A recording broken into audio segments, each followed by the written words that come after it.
আমাদের জানতে লাগবে হচ্ছিল এই প্রান্তের অক্ষের সাপেক্ষে এর মাঝ বরাবর দিয়ে গেছে এরকম একটা সমান্তরাল অক্ষ এবং এদের মধ্যবর্তী ব্যবধান এইচ, এদের মধ্যবর্তী ব্যবধান এইচ। পাশাপাশি জানতে লাগবে এই সিলিন্ডারের ভর, সিলিন্ডারের ভর।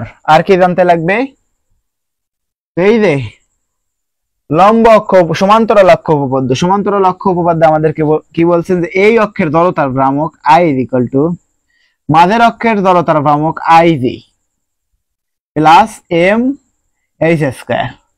আই জি কি, আই জি হচ্ছিল ভারকেন্দ্রগামী অক্ষ যেটা কিনা আবার এই অক্ষের সমান্তরাল, ভারকেন্দ্রগামী অক্ষ যেটা কিনা এই প্রান্তের অক্ষের সমান্তরাল।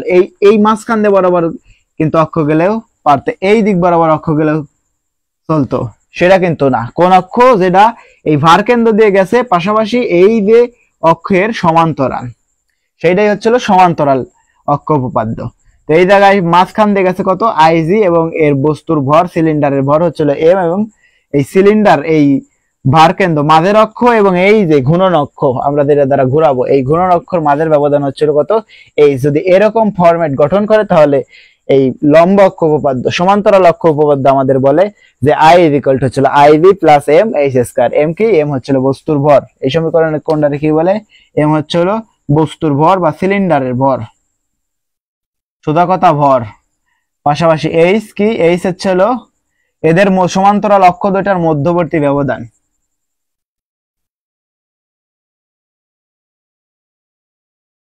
সমান্তরাল অক্ষ, অক্ষদ্বয়ের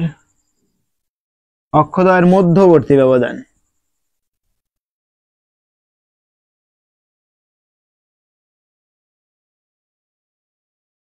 মধ্যবর্তী ব্যবধান, সমান্তরাল অক্ষদ্বয়ের মধ্যবর্তী ব্যবধান। এবং আই হচ্ছিল ভারকেন্দ্রগামী অক্ষের জড়তার ভ্রামক। আই কি,